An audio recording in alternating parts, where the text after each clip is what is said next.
Ter a leitura do nosso texto, eu vou pedir à nossa irmã a Aninha que faça a leitura para nós.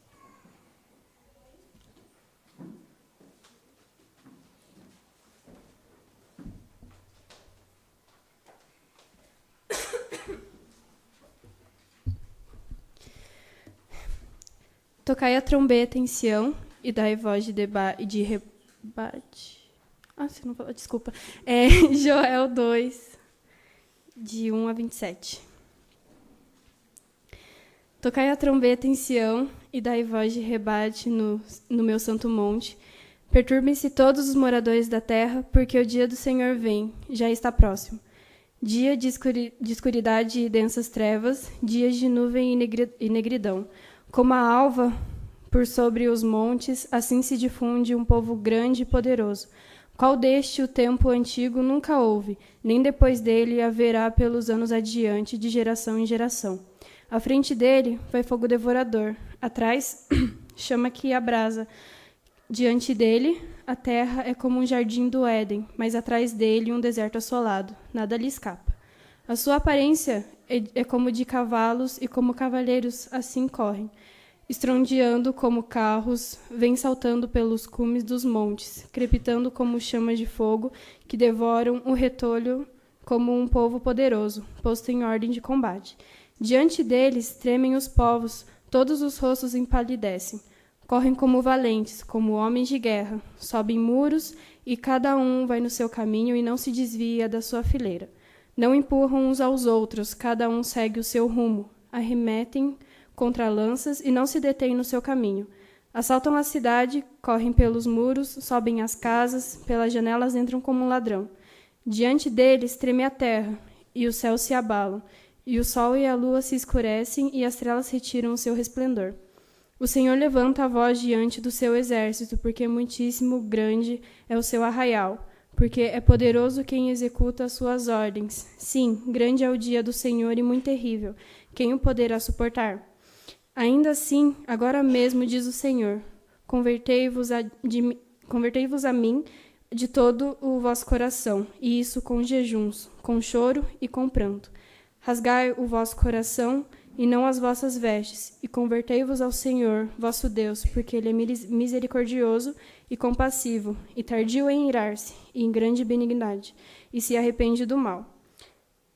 Quem sabe se não se voltará e se arrependerá e deixará após si uma bênção, uma oferta de manjares e libação para o Senhor vosso Deus? Tocai a trombeta em Sião, promulgai um santo jejum, proclamai uma assembléia solene. Congregai o povo, santificai a congregação, ajuntai os anciãos, reuni os filhinhos e os que mamam, saia o noivo da sua recâmara e a noiva do seu aposento.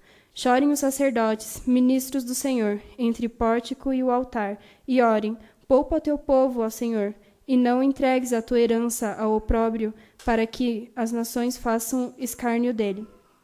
Porque hão de dizer entre os povos, onde está o seu Deus? Então o Senhor se mostrou zeloso da sua terra, compadeceu-se do seu povo, e respondendo lhe disse, Eis que vos envio o cereal, o vinho, o óleo, e dele serei fartos, e vos não entregarei mais o opróbrio entre as nações. Mas o exército que vem do norte, eu o removerei para longe de vós, lançá-lo-ei em uma terra seca e deserta. Lançarei a sua vanguarda para o mar oriental, e a sua retaguarda para o mar ocidental. Subirá o seu mau cheiro, e subirá a sua podridão, porque agiu poderosamente. Não temas, ó terra, regozija-te e alegra-te, porque o Senhor faz grandes coisas. Não temais, animais do campo, porque os pastos no deserto reverdecerão, porque o arvoredo dará o seu fruto, a figueira e a vide produzirão com vigor. Alegrai-vos, pois, filhos de Sião, regozijai-vos no Senhor, vosso Deus, porque ele vos dará em justa medida a chuva, fará descer, como outrora, a chuva temporã e a serôdia. As eiras se encherão de trigo, e os lagares transbordarão de vinho e de óleo. Restituir-vos-ei os anos que foram consumidos pelo gafanhoto migrador, pelo destruidor e pelo cortador, o meu grande exército que enviei contra vós outros. Comereis abundantemente, e vos fartarei, e louvareis o nome do Senhor, vosso Deus, que ouve maravilhosamente convosco, e o meu povo jamais será envergonhado. Sabereis que estou no meio de Israel, e que eu sou o Senhor, vosso Deus, e não há outro, e o meu povo jamais será envergonhado.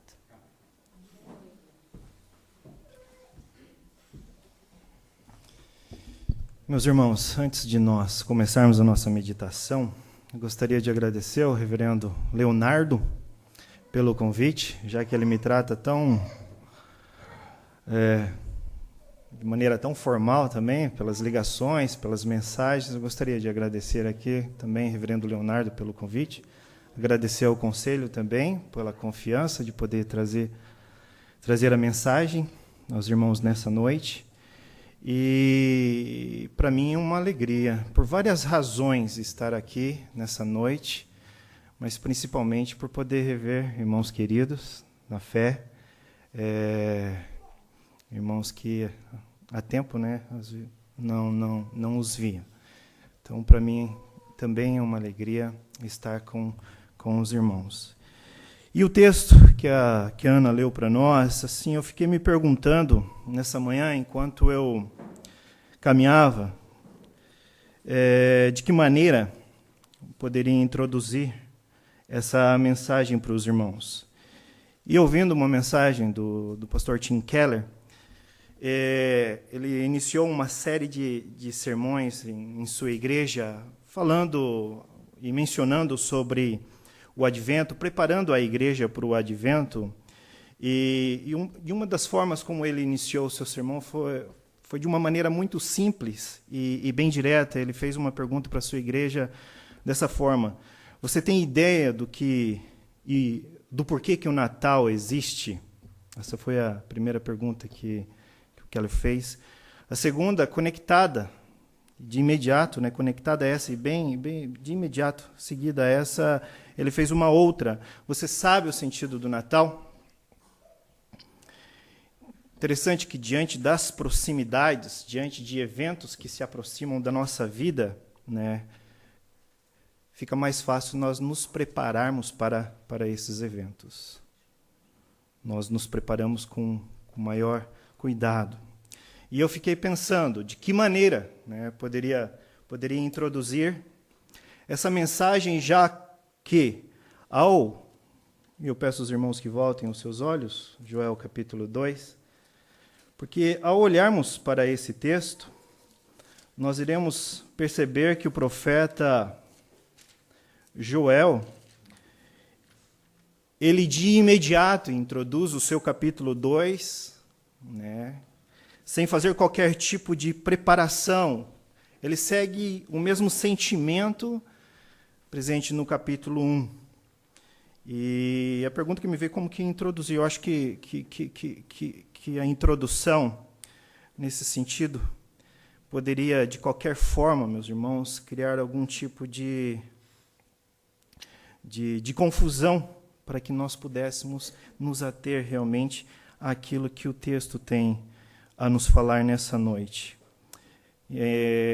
Gostaria de criar uma ponte aqui para poder, de alguma forma, familiarizar cada um de vocês e aqueles que nos ouvem para aquilo que o profeta, de alguma forma, está procurando dizer por meio desse capítulo.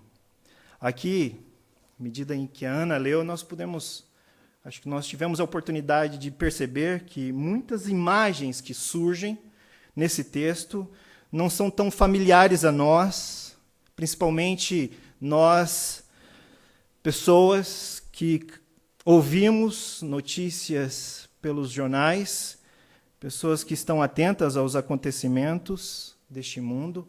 Muitos dos símbolos e das figuras que o profeta Joel, para o leitor contemporâneo, ou para nós, soam como que estranha. Mas o profeta ele tem em mente que tudo aquilo que rodeia a sua vida e rodeia o próprio povo de Israel tem a finalidade de apontar para aquilo que Deus é, para o caráter do Senhor. E embora essas imagens aqui presentes no texto, a princípio possam soar, possam ser estranhas aos nossos olhos, aos nossos ouvidos, né?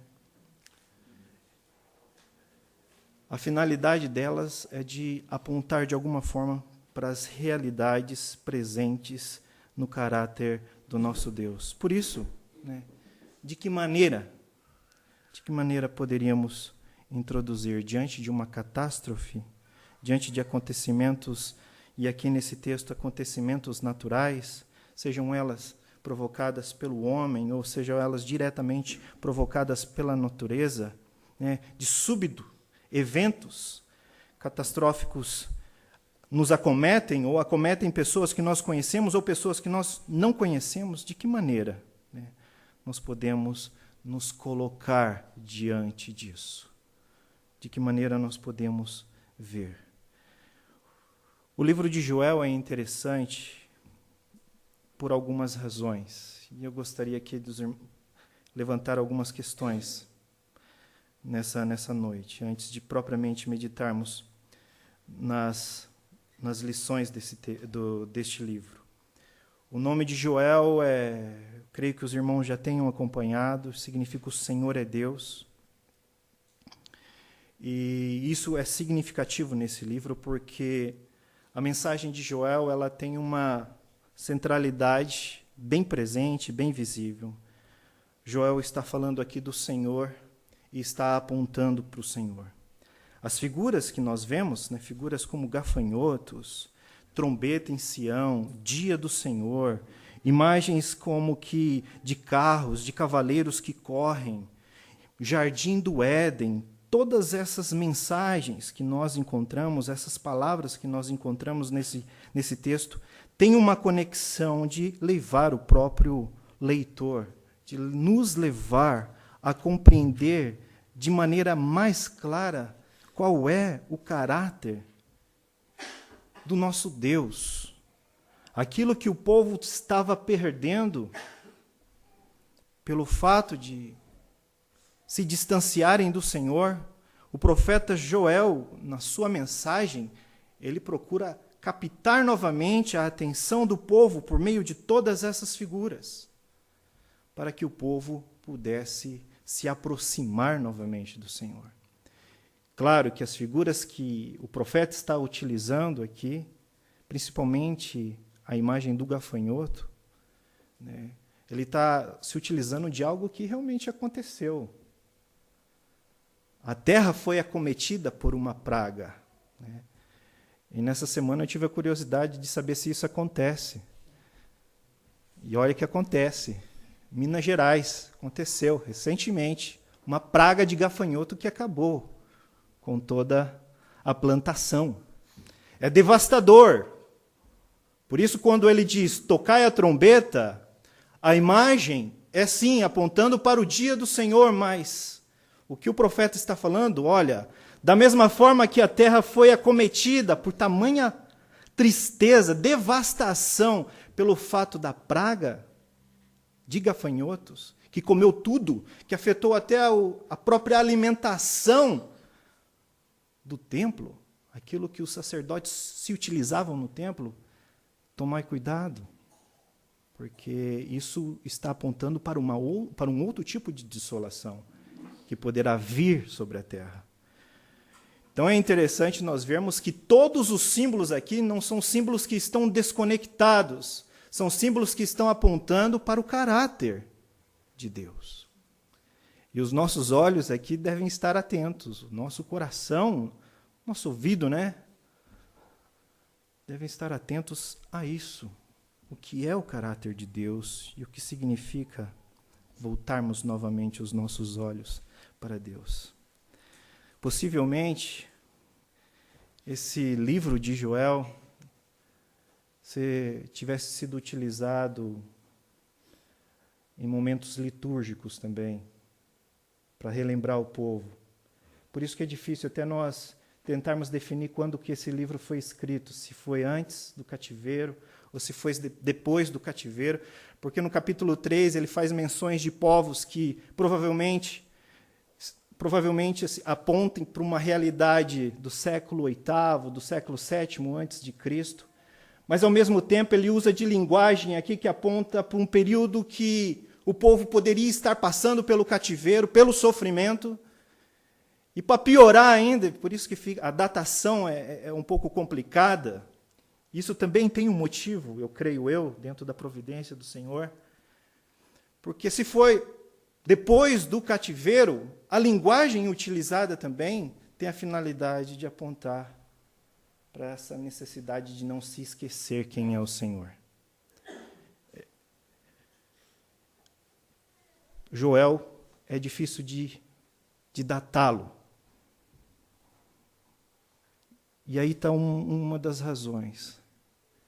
A palavra dele é uma palavra que, embora nós não possamos precisá-la dentro de um período histórico, é uma palavra que é aplicável em todos os momentos históricos, e principalmente para o momento histórico da nossa vida nessa noite. Então, o capítulo 1, do capítulo 2, até o versículo 17, é o profeta falando. A partir do versículo 18, é o Senhor que agora se dirige objetivamente ao seu povo.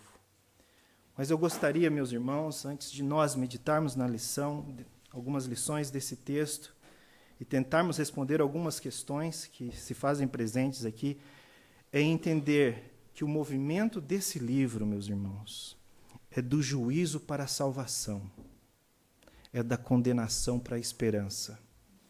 Então, nessa noite, vamos pensar nisso, como termos esperança diante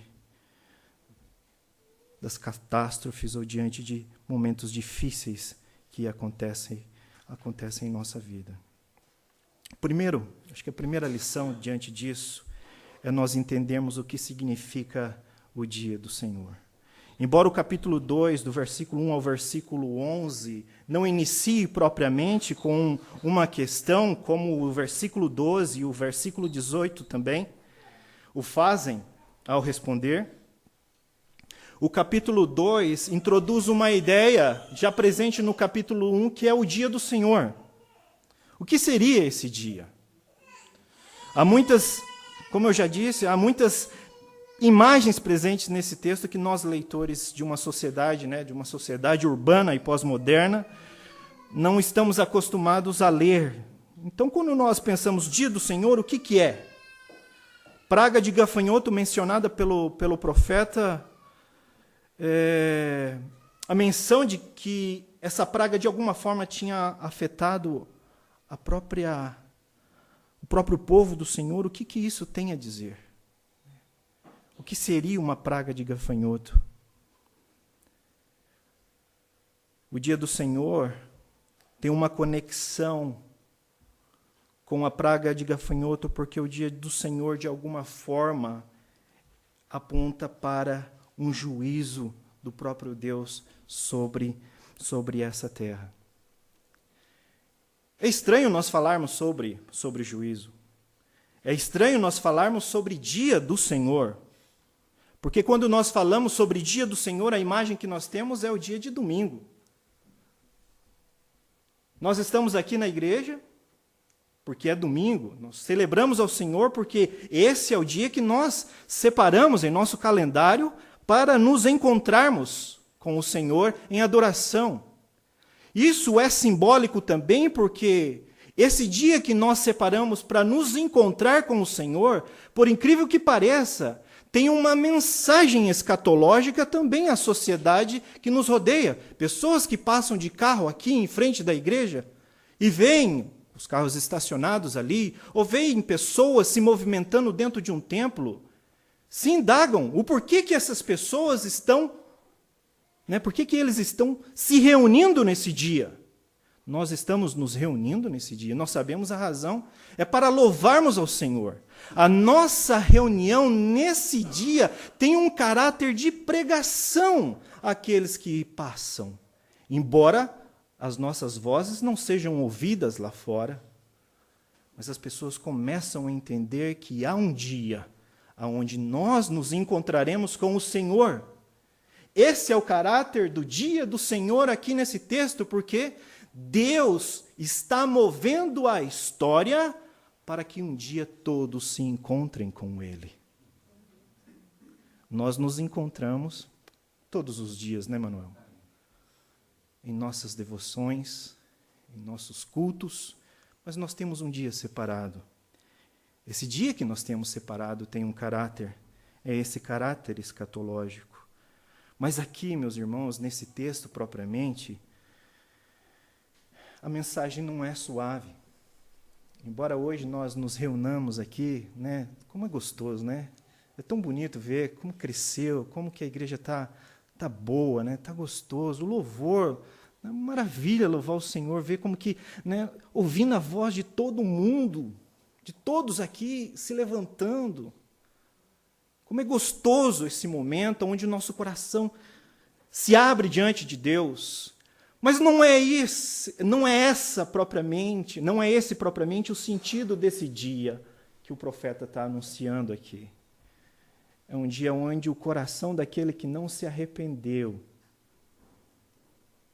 vai chorar amargamente, porque não haverá mais o momento de arrependimento.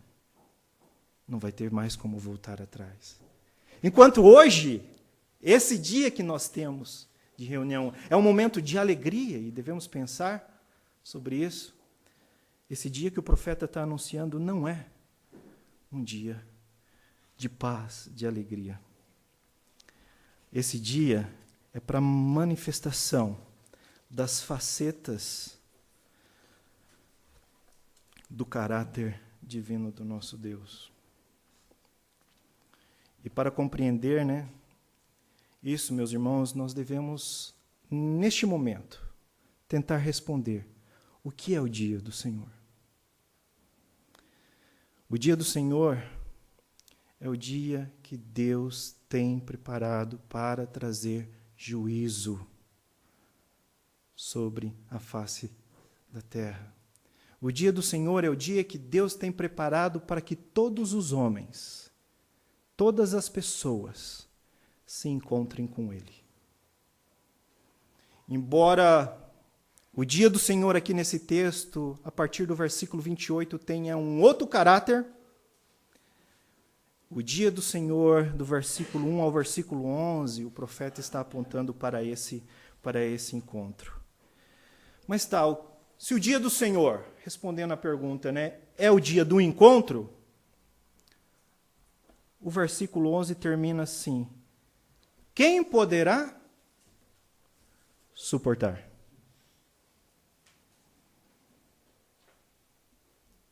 Quem poderá suportar esse dia? É uma pergunta que o profeta lança ao povo. Meus irmãos, e aqui está uma das respostas, que é uma outra lição que eu gostaria de pensar com vocês nessa noite, é que os únicos que poderão suportar o dia do Senhor é aqueles que estão caminhando pela vereda do arrependimento, pelo caminho do arrependimento.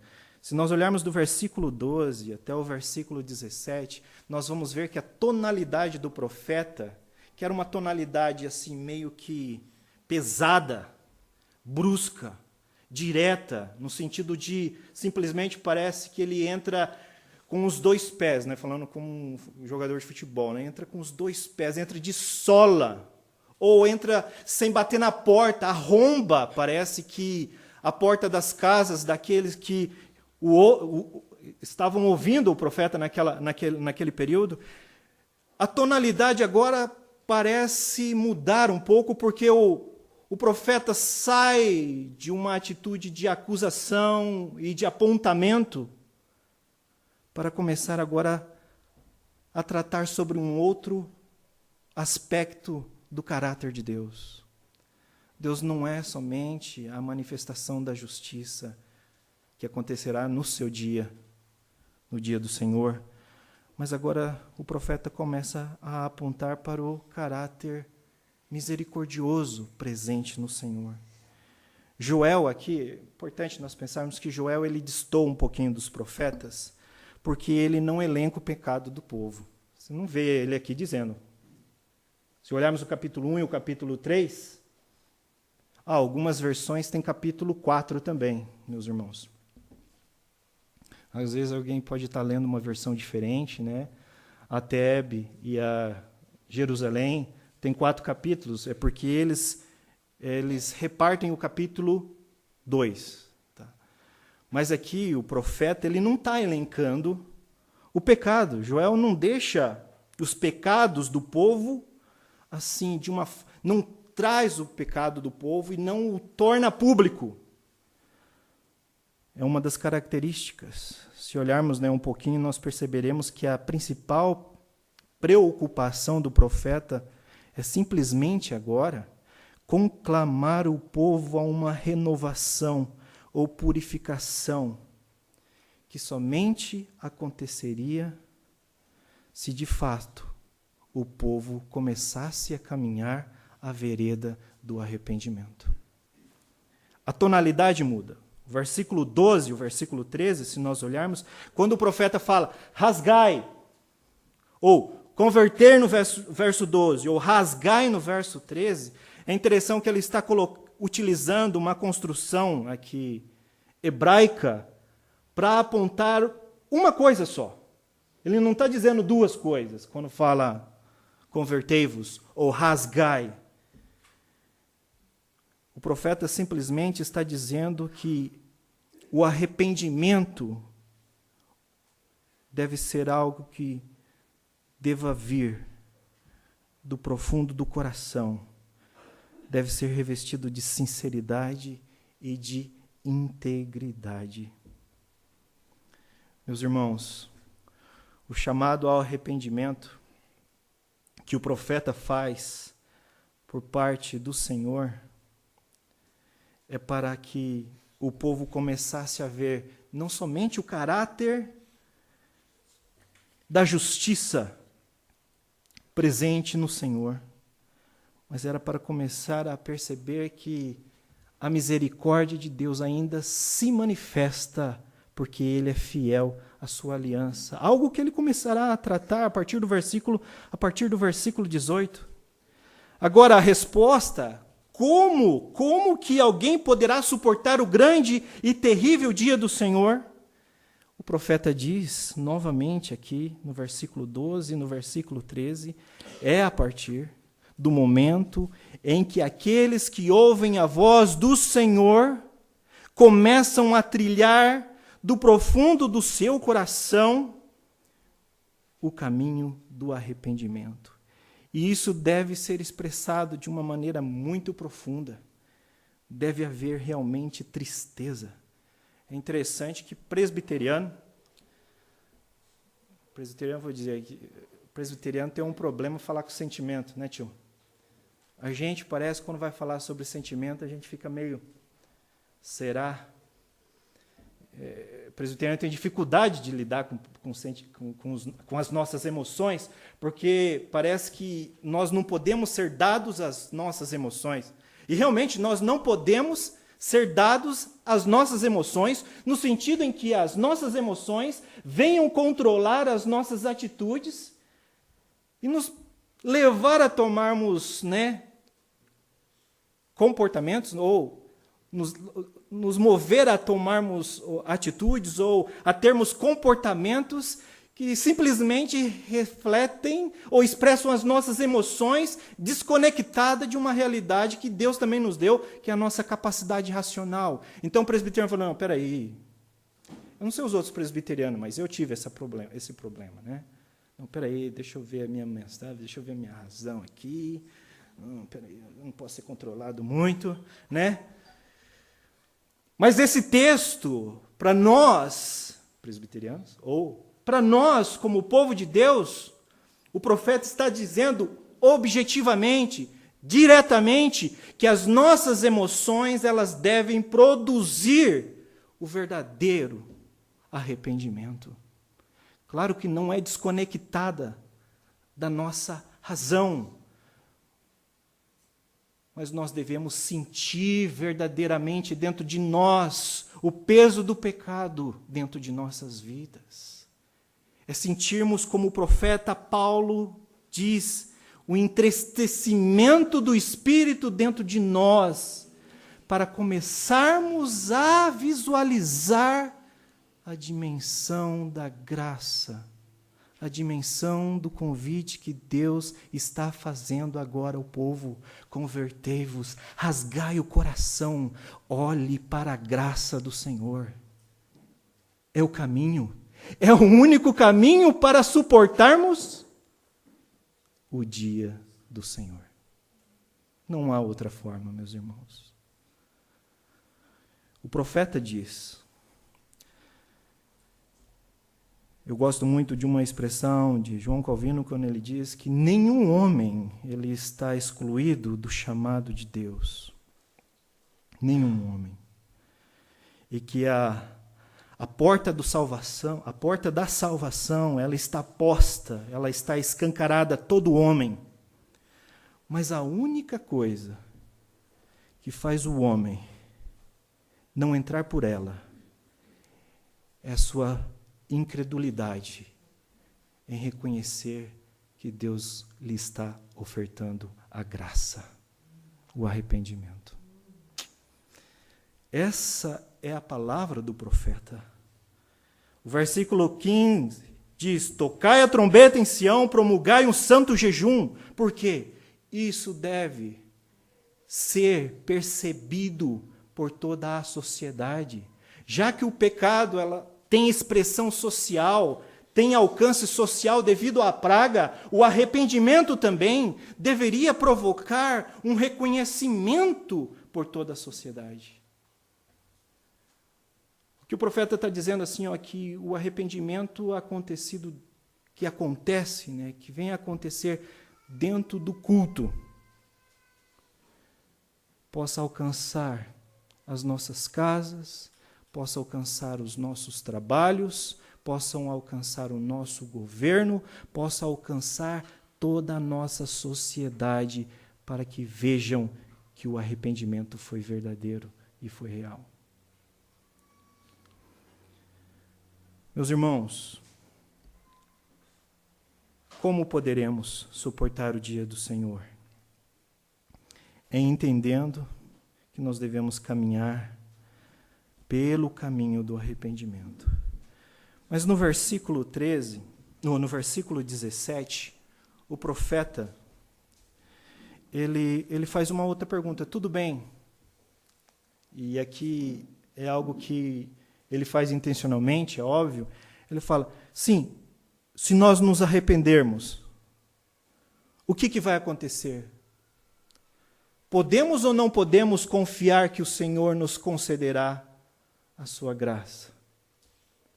Podemos ou não podemos confiar que se nós rasgarmos o nosso coração, se nós nos voltarmos para o Senhor realmente vai nos ouvir? Podemos ou não podemos confiar?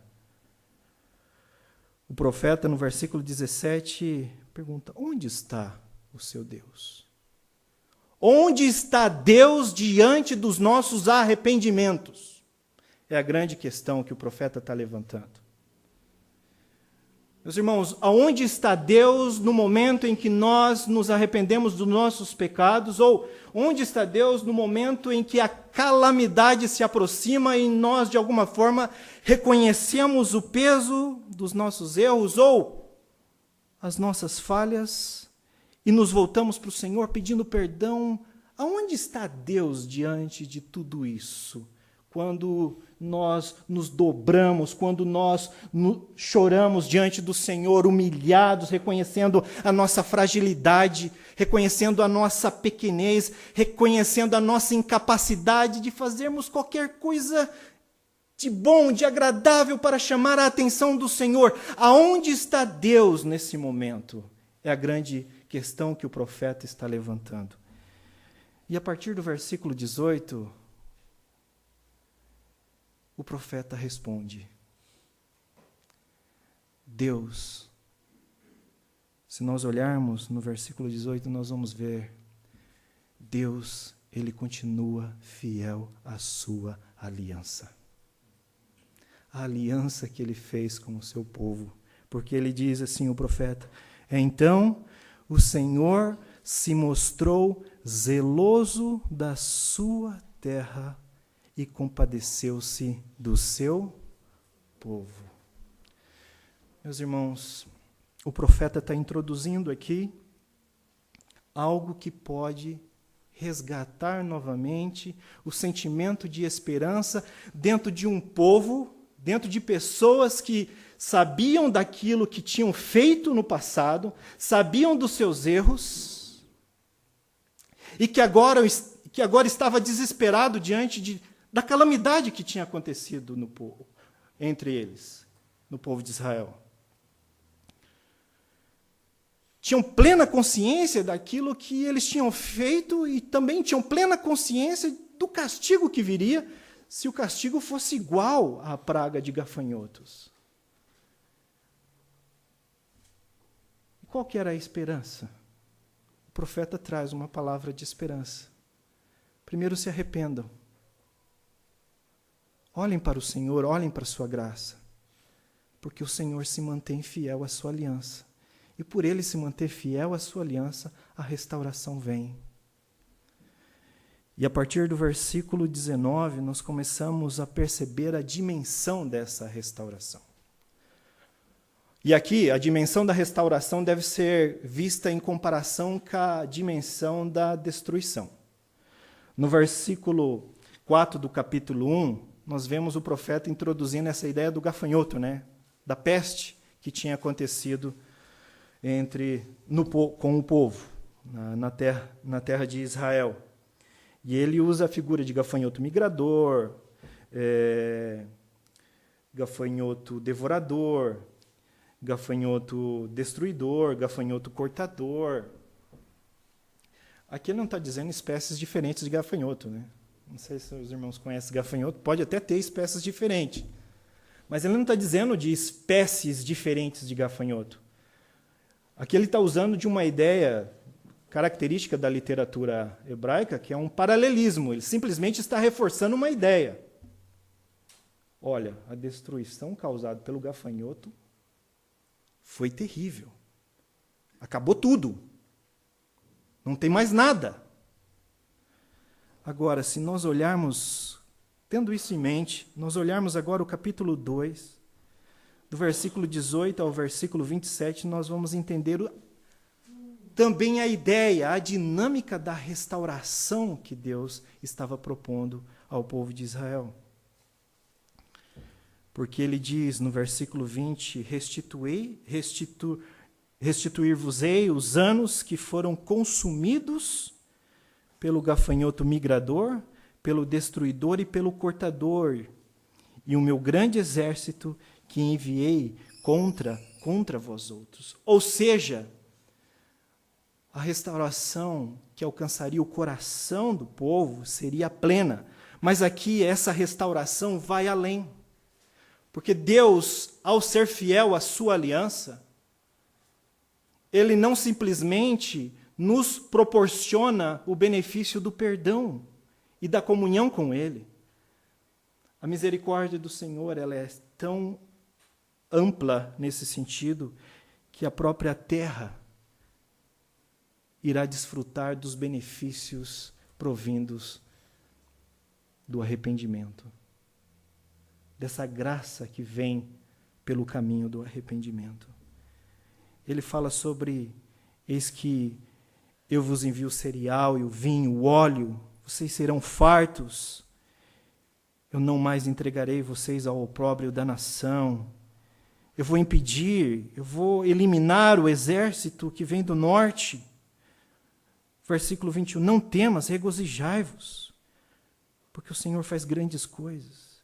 Não temos um animal, o Senhor, o profeta, na realidade o profeta falando por parte do Senhor, o Senhor utilizando, o profeta está dizendo aos próprios animais, os animais que não tinham campo, agora terão campo. As árvores que não produziam irão produzir. Alegrai-vos, pois, filha de Sião, no vosso Deus, Ele vos dará justa medida a chuva, fará descer como outrora a chuva temporã e serôdia, Se encherão de trigo os lagares, transbordarão de vinhos e de óleo. Comereis abundantemente. Ou seja, o que o profeta está apontando, meus irmãos, é que aquilo que Deus tem preparado para aqueles que se arrependem e caminham pelo arrependimento, é que não somente as suas vidas experimentarão de uma restauração, mas que Deus, em sua infinita graça, também pode tocar aquilo que o cerca e restaurar de tal forma que aquilo que foi, de alguma maneira, alcançado pelas consequências do nosso pecado, também experimentarão de uma restauração, de um renovo, para que nós possamos dimensionar o que significa um Deus que é fiel à sua aliança. Um outro autor, meus irmãos, muito interessante, falando dentro dessa temática, Richard Hooker, é um pastor anglicano muito antigo. Ele diz assim: a terra pode se abalar, os pilares do mundo podem tremer debaixo de nós, os céus podem também sumir, o sol pode perder a sua luz, a lua pode deixar de ser linda, as estrelas podem perder o seu vigor e glória, mas de uma coisa podemos estar certo, que o nosso Deus, Ele é fiel à sua aliança. E podemos, dentro disso, descansar nesse Deus que é fiel. Interessante também que a restauração que o Senhor tem preparado para nós tem alcances cósmicos que nós não imaginamos o que Deus tem preparado ainda para aqueles que estão caminhando os passos do arrependimento. Eu gostaria de concluir, meus irmãos, nessa noite, chamando a atenção para algumas lições que esse texto nos traz. Em primeiro lugar, eu gostaria de mostrar para o caráter teocêntrico que esse texto tem. Porque o texto, ao falar sobre Deus, ao falar sobre a sua misericórdia e ao falar sobre a sua aliança, ele está dizendo sobre um Deus que é verdadeiro, que é vivo e que age. O texto aqui não está falando propriamente da destruição e do castigo. O texto não está falando somente da oportunidade da graça, não está dizendo somente também, ou da aliança em que Deus é fiel à sua aliança, ou, mais para frente, do derramar do Espírito que Deus promete por meio do profeta. O texto tem o objetivo de apontar para Deus. Quem é Deus? E como que nós devemos vê-lo? É um Deus de justiça, é um Deus que oferta a sua graça, e é um Deus que é fiel à sua aliança. O segundo ponto que eu gostaria que nós pensássemos, que é de lição para nós, nesse texto, meus irmãos, é que sempre é momento de voltarmos o nosso coração para os caminhos do Senhor. Não há pecado que o Senhor não possa perdoar. Mas, meus irmãos, não há dureza dentro do nosso coração que não possa também ser rompida pelo amor do Senhor. Agora, o empecilho para alcançarmos isso, meus irmãos, a transformação de nossa vida, somos nós mesmos. Porque se nós não decidirmos caminhar por esse caminho de arrependimento e de graça, nós não alcançaremos aquilo que Deus tem para a nossa vida. Nós não poderemos suportar o dia do Senhor. Por isso o texto nos convida: rasgai. Não deixe que a dureza cresça. Rasgai. Não deixe que a falta de restauração ou a falta de proximidade com o Senhor te impeça. Buscai ao Senhor enquanto é tempo. Invocai o seu nome.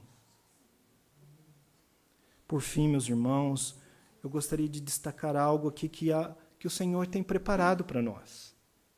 Porque esse Deus da aliança é o Deus que é fiel à aliança que Ele fez com o próprio Senhor Jesus Cristo. Quando o texto encerra dizendo, a partir do versículo 18, falando sobre o zelo do Senhor, sobre a sua promessa, sobre o seu povo, esse texto nos fala sobre o caráter também cristológico do zelo do Senhor. Porque Deus, por meio do Senhor Jesus Cristo, tem uma aliança com aqueles que o pertencem. E hoje nós vivemos numa sociedade tão corrida, nós vivemos agitados pelas nossas atividades, e nós nos esquecemos que o Deus da aliança é um Deus que tem dirigido a nossa história e que tem preparado algo muito bom para as nossas vidas. Não é somente novos céus e nova terra, no sentido de experimentarmos uma transformação do nosso corpo. A aliança que Deus estabeleceu com o Senhor Jesus Cristo é algo que tem um alcance que vai além simplesmente da renovação dessa carne nossa. Deus nos promete que Ele vai restaurar a própria terra em que nós vivemos. O que o Senhor tem prometido é que Ele dará ao seu povo, àqueles que estão em Cristo Jesus, a oportunidade de desfrutar o melhor ainda dessa terra. Aonde, como diz o apóstolo Pedro, depois do fogo que consumirá todo o pecado. No capítulo 3, o apóstolo Pedro diz que essa terra está sendo preparada para o fogo, para ser consumida. Mas nós devemos entender que não é essa terra num aspecto assim, que essa terra deixará de existir. O que o profeta tem prometido e tem falado aqui, e o que o apóstolo Pedro também diz, é que o Senhor irá restaurar não somente os nossos corações, fazendo que venhamos a desfrutar de uma presença sem pecado diante do Senhor. Mas o que a palavra de Deus está nos dizendo é que Deus fará que nós experimentemos dessa própria terra sem a presença do pecado, porque Ele é fiel à sua aliança.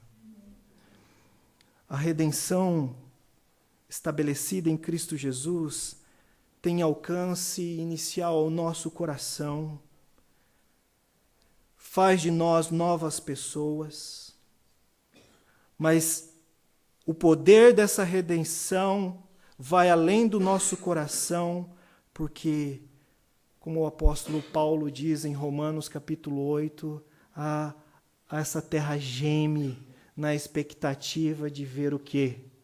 O grande dia do Senhor. Porque no grande dia do Senhor, nós experimentaremos de uma terra onde não haverá mais a presença do pecado. Essa semana estava conversando com a tia sobre isso, e daí, entrando aqui, o Manuel falou assim, perguntei como ele estava, assim, gostando da vida cada dia mais, né? Daí eu brinquei com ele, imagina na glória. Porque realmente é isso. Se nós, de alguma forma, aqui temos experimentado desses benefícios que o Senhor tem nos dado por conduzir o nosso coração no caminho do arrependimento, meus irmãos, imagino que o Senhor tem preparado para nós, quando Ele restaurar a sua criação. Que nós, nessa noite, meus irmãos, possamos alimentar o nosso coração com essa esperança, aguardando no nosso Deus, caminhando em arrependimento, para que no dia do Senhor nós possamos vê-lo e ver essa criação restaurada pelo poder de sua graça, porque Ele é fiel à sua aliança. Deus abençoe os irmãos.